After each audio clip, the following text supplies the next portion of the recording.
Ата-бабамыз аңсаған тәуелсіздік бүгінгі буынның бағы болды. Алдағы жылы Қазақ хандығының құрылғанына 550 жыл толады. Осыған байланысты кеше елбасы Нұрсұлтан Назарбаев 2015 жылы Қазақ хандығының 550 жылдығы тойланатынын айтты. Будем в следующем году отмечать. Келесі жылы қазақ мемлекеттілігінің бастау алғанына 550 жыл толуын тойлаймыз. 1465 жыл тұңғыш рет қазақ хандығы құрылды. Керей мен Жәнібектің ескерткіші де бар осында. Сол кезден бері қазақ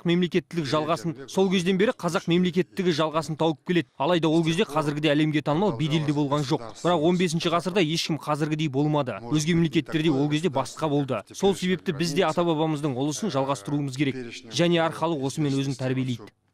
Елбасының бұл бастамасына қолдау білдірген Алаш тарихи зерттеу орталығының президенті тарихшы Хайрулла Ғабжалилов осы ретте тарихымызды қайта жазу керектігін айтады. Зерттеушінің айтуынша, осыған дейінгі тарихымызды өзгелер жазып берген. Енді бұрынғы кеңестік мамандарға емес, жаңашыл тарихшыларға жаздыру маңызды дейді. Сондай-ақ тарихшы Хайрулла Ғабжалилов Қазақ хандығының 550 жылдық мерейтойы өзге тойларға ұқсамауы тиіс деп есептейді. Бұны және ат үсті көзбояушылықпен өткеруге болмайды.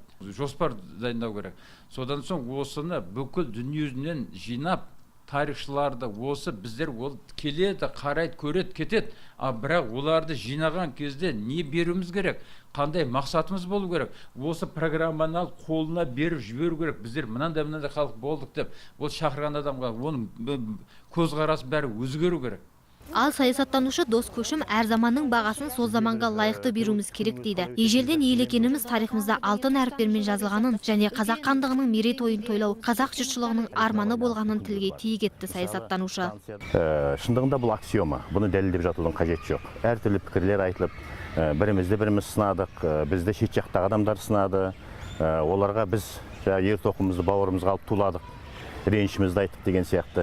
Бірақ одан біздің тарихымыз өзгеріп кетпейді. Сол тарих бойынша біз қалдық. Тойлап өту бұл бәрімізге шындығында да қай уақытта біз мемлекетіміз құрылды, қай уақытта басталды деген мәселені нақтылау, көрсету, нүктесін қою сияқты болып көрінеді. Естеріңізге сала кетейік, бұған дейін Ресей президенті Владимир Путин қазақ елінің тарихы мен шекарасы болмаған деген мәлімдеме жасап еді. Бұл пікірді қазақ қоғамы түрлі талқылауға салып, дүрлігіп басылған. Алайда қазақ деген халықтың тарихы тым тереңде жатқанын баса көрсеткен елбасы тәуелсіздік әрбір отандасымыз үшін аса қастерлі ұғым екенін көрсетті. Ақбота Мұсабекқызы, Сержан Жиренбаев, Қазақ Ньюс, Алматы.